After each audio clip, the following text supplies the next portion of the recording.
कपाल चाहिँ आज पिलित्त भएको छ किनभने मम्मीले चाहिँ के गरिदिनु भयो भन्दाखेरि चाहिँ हिजो राति मेरो कपाल चाहिँ मेरो मम्मीले चाहिँ मालिस गरिदिनु भयो तेलले सो अहिले भर्खर मैले हेलमेट लगाएर बाहिर गएर आएको थिएँ नि त सो कपाल चाहिँ च्याप्प आएर छ अब च्वाक्कै काट अनि अब त लामो पाल्ने हो भनेको मम्मीहरू चाहिँ आज यात्रामा जान आँट्नु भइरहेको छ लङ ट्राभल होइन यो मफलर चाहिँ मलाई मेरो मम्मीले दिनुभयो किन दिनुभयो भन्नु त छिटो भनिहाल्नु न तँलाई त तातोको लागि माया गरेर हो हजुर भाउजू हजुर म यहाँ छ तर यो तपाईँले चलाइसकेको हो कि भन्नु त के यो मफलर अहिले फ्याक्ट्रीबाट बाई बाई मम्मी चाहिँ जानु भइसक्यो अब म थुक्पा खान लागिरहेको छु हेर्दाखेरि टेस्टी छ होइन र जाडोको मौसममा चाहिँ थुक्पा खानु चाहिँ मलाई एकदमै दामी लाग्छ खाजा खाएर एकछिन ढल्केको थिएँ म चाहिँ सुति गएको छु कि अनि अहिले चाहिँ भर्खरै नुहाएर आएको क्या म चाहिँ एकदम फ्रेस फिल गरिरहेको छु अनि अहिले चाहिँ म बाहिर जान लागेको घरपट्टिको हालत त अहिले चाहिँ म टेम्पोमा चढिसकेँ र म चाहिँ अहिले मन्दिर जाँदैछु एउटा दामी मन्दिर छ है ल अहिले चाहिँ हामीहरू हिँड्नु पनि थालिसक्यौँ जाँदैछौँ र अब मेबी कति बजी पुगिन्छ त्यो चाहिँ थाहा भएन अहिले चाहिँ कति बजिसक्यो 5:24 PM भइरहेको छ अहिले चाहिँ हिँड्नु पर्ने भयो 5 बजेर अब 6 पनि बज्न लाग्यो सो यहाँनिर एउटा सानो मन्दिर छ त्यो मन्दिरमा चाहिँ दर्शन गर्नुपर्ने त्यो मन्दिर चाहिँ यही हो मेबी अस्तिको भ्लगमा थियो यहाँनिर तर दर्शन मजाले गर्नु पाएको थिएन सो अहिले चाहिँ हामी राति भयो पनि अहिले चाहिँ आएको छौँ so let's go Ganesh भगवान्कोमा laddu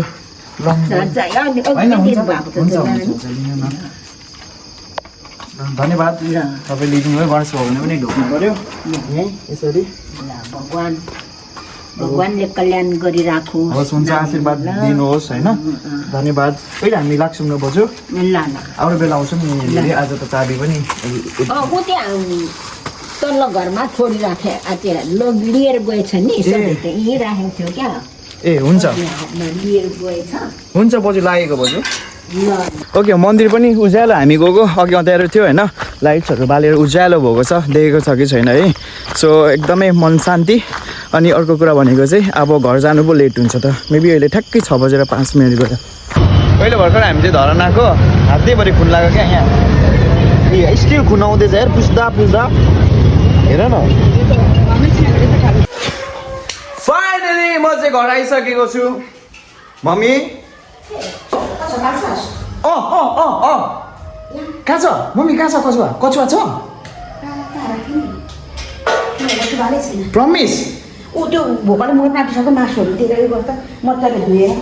wow मम्मीले मलाई मेरो लागि नयाँ कछुवा ल्याइदिनु भएछ अरे पहिला पनि ल्याइदिनु भयो तर त्यो मर्यो अनि आज यात्रा चाहिँ कस्तो भयो मम्मी आजको यात्रा राम्रो भयो oh my god thank you wow खोइ यहाँ चाहिँ कछुवा छ म घर आउने बित्तिकै मम्मीले चाहिँ मलाई कछुवा ल्याइदिनु भएको रहेछ कहाँबाट पहिला पनि ल्याइदिनु भयो थियो तर त्यो चाहिँ मऱ्यो तर यसपालि यसलाई चाहिँ म मार्दिनँ यहाँ यसलाई एकदमै राम्रो केयर गर्नेछु फेरि चाहिँ यसलाई बोट यो काटेर चाहिँ कछुवा कस्तो छ म तपाईँहरूलाई देखाउँछु ओहो ओहो नयाँ पेट ओके ओके ओके है भुइँमा छ मजाले धुयो यसो हिलो बाटोले टोक्ला थियो अबिले त छुँदाखेरि डर लागेको जरा यत्रो राखिरहेको ओहो यो त कलिलो टाइपको छ त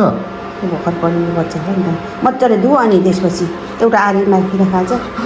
भोलि कच्चा पोखरीमा लगायो वाउ घर आउने बित्तिकै मम्मीले चाहिँ मलाई दामी गिफ्ट दिनुभयो थ्याङ्क यू सो मच यसलाई सुरुमा अब यसलाई यो यसको सेललाई यो फोर्छ नि त यसलाई सफा गरेपछि यो राम्रो देखिन्छ thank you so much mummy oh नयाँ पेट पाएँ यार मैले मम्मी हेर्नु यसको त यो के हो भाँचीको हो कि के हो यो त यो भित्र लुकाउने रहेछ यो खुट्टा लुकाउने रहेछ यो त यस्तो कछुवा मलाई फर्स्ट टाइम मैले देखेको यो यस्तो कछुवा त हुन्छ त नि सौरको पनि लुकाउँछ त खुट्टाले फ्याक जान्छ झन्डै पछाडि हो त्यसो गरेर टोक्छ अहिले त टोक भने यसलाई चाहिँ मैले चाहिँ यसलाई सफा बनाइदिएको यसको माथिको सेल मजाले सफा गरेको यस्तो राम्रो देखिरहेछ कि देख्यो हेर्नु भुइँमा राम्रो रहेछ अहिले त होइन so thank you so much यस्तो क्युट गिफ्ट भन्दाखेरि राम्रो पेट मसँग कुकुर त छ अब यो पनि मेरो एउटा पेट भयो